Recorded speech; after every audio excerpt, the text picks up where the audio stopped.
Well, I'll be hanged. King George has grown tired of our shenanigans. Who's the grim fella? That's Captain Woods Rogers. Not a man I want seeing my face. We desire a parley with the men who call themselves governors of this island. Charles Vane, Ben Hornigold, and Ed Thatch. Come forth, if you please. Hear about the king's pardon, I reckon. What the hell is Hornigold doing? Lily-livered punk! What are you men up to? I am grateful for your generosity, Captain Hornigold. I assumed our reception would be at... Don't mistake my decorum for deference, Governor. I'm eager to hear what you have to say, but of uncertain mind otherwise.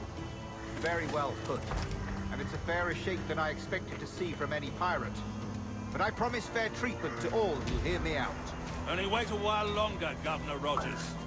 These rascals will show their true colors in time. Calm, Commodore Chamberlain. I have given Captain Hornigold my word that we will be equitable. Won't do you a lick of good. Men like him are a blight on His Majesty's reputation and a peculiar cancer afflicting the New World. The King wants them eradicated, above all else.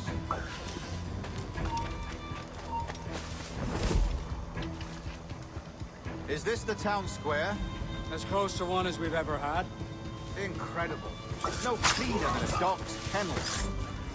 Captain Hornigold, please call your men.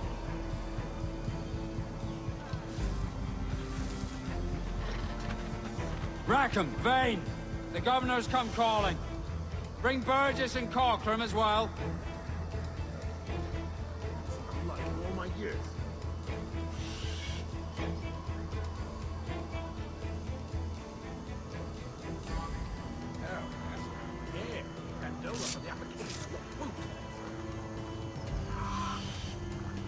Fan out, lads!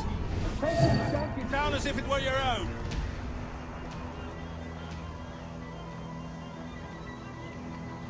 Aye, but the king has been particularly ineffective in bringing about this change, hasn't he? And has failed at all attempts until now. Careful how you talk about His Majesty, Governor. You're here at his pleasure. I have my methods, Commodore, and I expect you to honor them to the letter.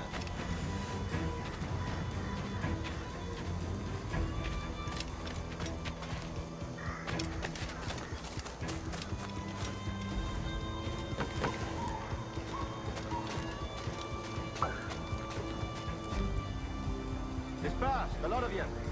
Make way for the king's emissaries. Out of the way, you bastards! Go on! Our only aim here is to treat with the masters of this community. All others are encouraged to go about their usual business. Go on, move! Go!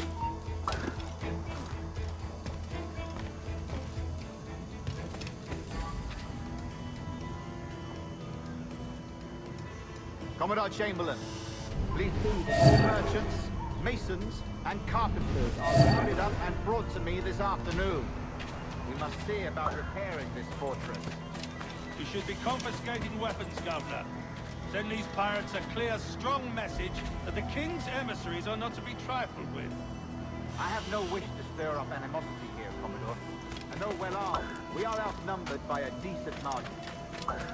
Slow persuasion is our best and most efficient weapon. Twaddle, Governor! We should sink every goddamn ship not flying the King's colours.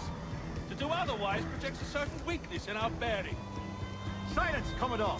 I am the goddamn governor here, serving at the King's pleasure, and I will make the bloody decisions. Is that clear, sir? Aye, sir. Your wishes are clear as crystal.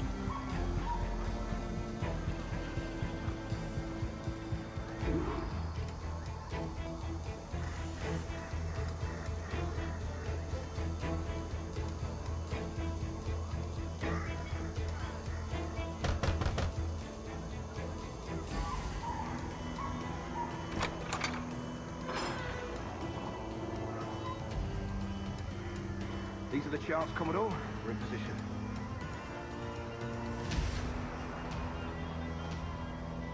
Governor Rogers believes he can make men of these monkeys yet.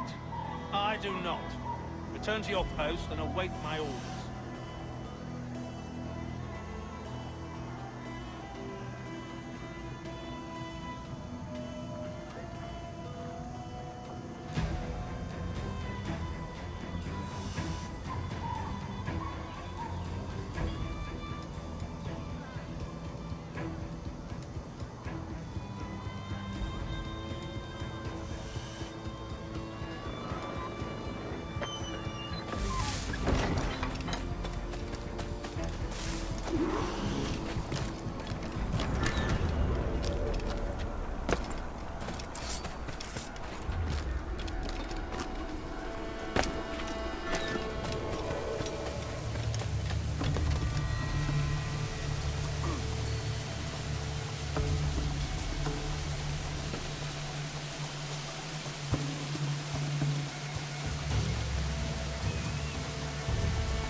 Said pirates shall on or before the 5th of September, in the year of our Lord 1718, surrender him or themselves to any one of the principal secretaries of state in Great Britain or Ireland, or to any governor or deputy governor of any of our plantations beyond the seas, every such pirate and pirate so surrendering him or themselves, as aforesaid, shall have our gracious pardon of and for such his or their piracy or piracies, by him or them committed before the 5th of... I pray you take the prudent course, gentlemen, and accept the king's pardon as soon as your hearts allow. For until such time, all of you will be confined in Nassau. I am sorry for this. But in lieu of a public trial, this pardon is your best bet. The governor puts it far too brightly, maggots. Take this message home. Accept the king's protection forthwith, or we will raise this town to its foundation and stretch your bloody necks. Peace! Commodore Chamberlain, we are messengers, not executioners. Not yet. Oh, thank you, sir. God save you.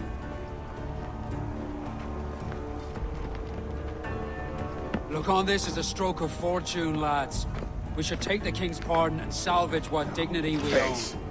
I'll be hanged before I surrender to that bobby. Check your head, Vane. We had here a rare opportunity, a chance to take something base and shape it into a government made and maintained by men of vision. But in 2 years, we pissed it away. I won't make that mistake again. It's truth he's telling, and you whelps can't handle it. Adieu, you forecastle-headed fuddlers. See you at the gallows. You'll all be dead men! Bastards! I need a drink.